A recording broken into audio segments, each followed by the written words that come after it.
Сәлем достар, баршаңызға. Бүгін сіздермен керемет астың рецептімен бөлісетін боламын. Видеоны соңына дейін қараңыздар. Барлық қоспамызды 4 бұрышты етіп осылай турап алатын боламыз. Мен алдын ала барлығын дайындап алдым. Енді қамырымызды илейтін боламыз. Ыдысымызға жұмыртқамызды салып, үстіне жылы суымызды құйып, жарты қасық шай қасықпен тұзымызды салып қамыр илейтін боламыз. Кәдімгі еттің қамырына ұқсас қамыр илейтін боламыз. Ұнымызды салып, енді міне қамырымызды илейміз. Арнама тіркелмеген болсаңыздар, достар, арнама тіркеліп, лайк басып, қоңыраушаны басып, пікір қалдыруды ұмытпаңыздар. Мінекей менің қамырым дайын болды. Қамырымыздың иігі қанғанша тындырып қоятын боламыз.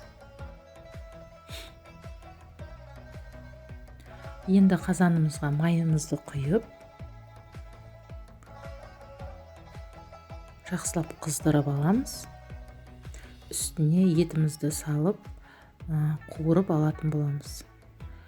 Еттің өзінің суы шығып, суы тартылғанша мен бетін жауып, 10 минутқа бұқтырып қоятын боламын.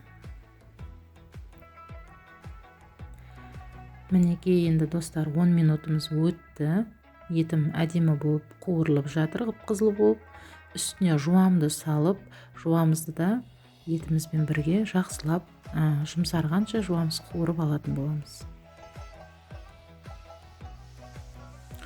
Жуамыз қуырылып 2 минуттай қуырып алдым. Үстіне сәбізімізді салып, және болгар бұрыш перецімізді салып, тағы да 2 минуттай қуырып алатын боламыз. Өздеріңіздің қалауларыңызша паприканы салсаңыздар да болады. Өте дәмді болады паприка салсаңыздар. Және томат пастасын салып, томаттың қышқылдығы кеткенше бір қуырып аламыз. Үстіне тұзымызды салып, картопымызды салып, суымызды құйып,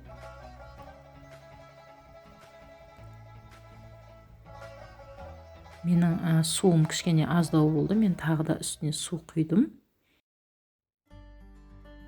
Барлығы осылай суға кішкене батыңқырап тұру керек. Енді бетін жауып, піскенше жай отқа бұқтырып алатын боламыз. Біздің етіміз піскенше қамырымызды жаятын боламыз.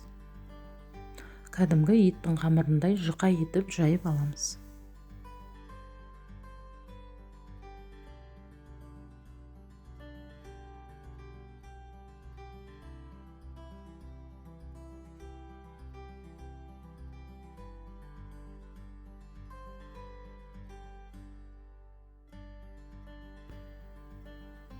Мінекей достар, барлығын осылай қамырымызды еттің қамырындай жайып алдық.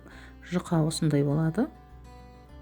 Енді осы қамырымыздың үстіне кәдімгі өсімдік майынан жағып шығатын боламыз. Толықтай барлық жеріне жағып шығамыз.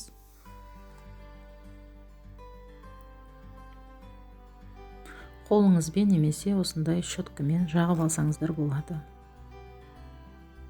Енді осылай видеода көрсетілгендей кәдімгі еттің қамырындай қылып, кішкентай қылып турап алатын боламыз.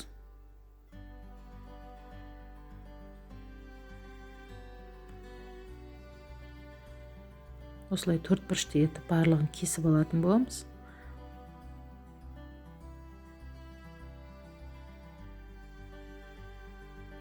Менің қазаным 15 минуттай қайнады. Үстіне қамырымызды осылай салып шығамыз.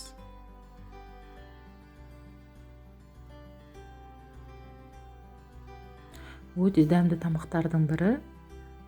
20 минутқа бетін жауып, жай отта бұқтырып аламыз. Мінекей барлығы пісті, толықтай, ешқандай қамыр бір-біріне жабыспайды. Осылай әдемілеп ыдысымызға түсіріп алатын боламыз. Қамырымыз жабыспайды, ешқашан уайымдамаңыздар оны. Ішіне біз май жақтық, сол себепті қамырымыз бір-біріне жабыспайтын болады. Қамырымыздың барлығын жан-жағына салып, ортасына біздің картопымызды, етімізді салып алатын боламыз. Мінекей достар, барлығын осылай салып қонағымызға ұсынатын боламыз. Астарыңыз дәмді болсын. Өте керемет астардың бірі. Жасап көруге кеңес етемін. Жасап көріңіздер. Жақындарыңызды, үй іштеріңізді қуантыңыздар. Сіздермен бірге болған Жанар Баймұрат. Видеоны соңына дейін қарағандарыңызға рахмет.